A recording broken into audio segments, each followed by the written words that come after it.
madaxweynaha Soomaaliya Jale Maxamed Siyaad Barre iyo madaxweyne ku-xigeenada Jale Sareeye Guud Maxamed Cali Samatar iyo Jale Sareeye Gaas Xuseen Kulmiye Afrax iyo madaxda kale ee la socotay meelaha kale ee xadhiga ka jiray waxa kale oo kamid ah dugsiga tababarka shaqaalaha oo isaguna qayb weyn ka qaadan doona sidii farsamo yaqaano shaqaalaha markaasi uu dalkeenu u yeelan lahaa waxaana dugsigaasi uu ka kooban yahay qolalka wax lagu barto kuwa chiefka iyo meelo kale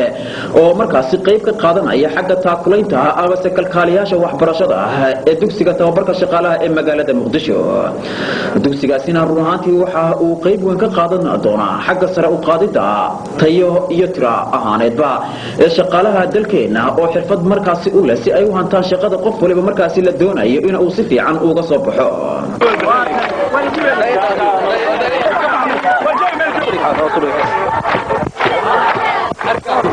macadka waxaa ka dhiman in laami lagu shubo wadooyinka iyo bulshubka loo hagaajiyo dhirayntii oo hadda socota qodistii ceelka oo hadda dhammaatay oo wasaaradda iyo hay'adda GTC iska kaashadeen intaas kadib jaale madaxweyne iga ogolow inaan mahadnaq hortaada uga jeediyo dawladda iyo shicbiga Jarmalka federaaliga ah oo kaalmo wax ku ool ka geystay dhismaha maxadkan farsamada oo aan qabno inuu qayb weyn ka qaadan doono aqoonta iyo farsamada shaqaalaha Soomaaliyeed waana arrin aan hadda ka hor in maxadkaas la dhiso jaale madaxweyne waxaan ka codsanayaa inaad muuqato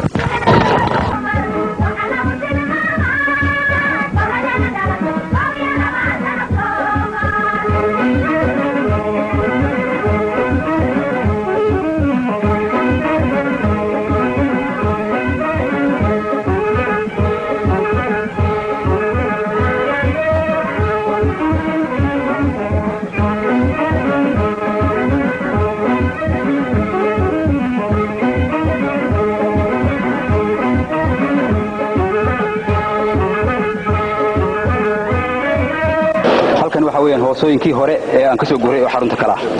dhinacaani waxa loogu talagalay markii hore Jarmanka inay ka dhistaan 8 guri laakiin markii dambe way iska daayeen oo kharashkii halkan ay ku dareen waxay ku kordhiyeen halkan sidaas oo kale waa isla sawirkii oo kan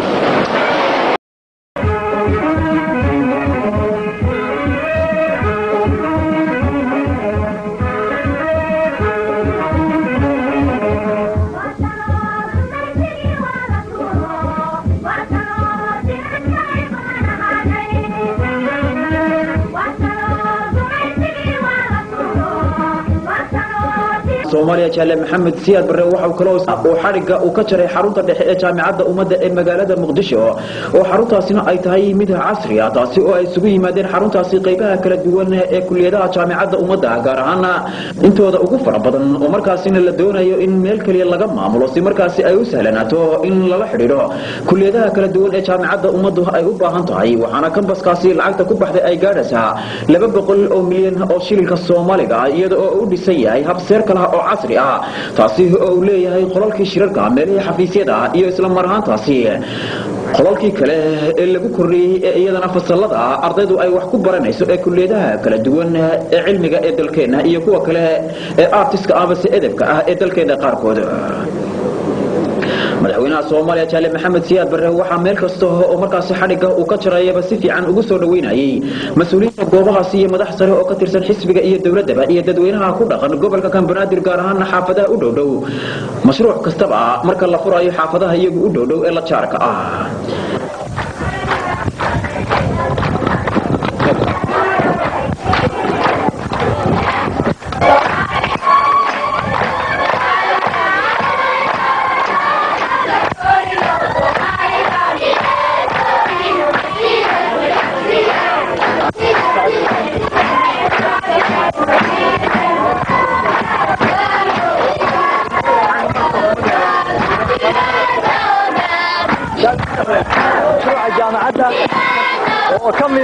مشاريعنا مبدحات كوها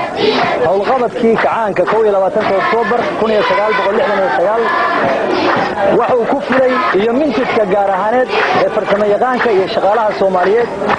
تاسو عدينا يسا مركي نياد وطني مجدو ومديسن لا هي قلين كرو مشاريعنا mararka qaarkood shakiga dadka qaarkii geliya inay fulayaan mashruuca jaamacadda wuxuu ka kooban yahay haddaan wax yar tusaale kaa siiyo wuxuu ka kooban yahay madaxweyne qayb dhismo madaxweyne kusoo dhaweey kaanka mashruuca jaamacadda qaranka oo ay kulisay wakaaladda dhismaha Soomaaliya maqaskiina waxay ii tahay farax weyn in maanta la furayo saldhigga weyn ee xarunta waxbarashada heerka jaamacadeed ee dhalinyarada Soomaaliyeed waa jireen kuwa hore aan u dhisnay hab ka fudud ama ka yaryar inta hadda kan uu yahay laakiin waxaan aaminsanahay tan maanta aan furaynaa jaamacadda tan dhismadeeda oo ka koobanta nooc kasta oo waxbarasho intooda badan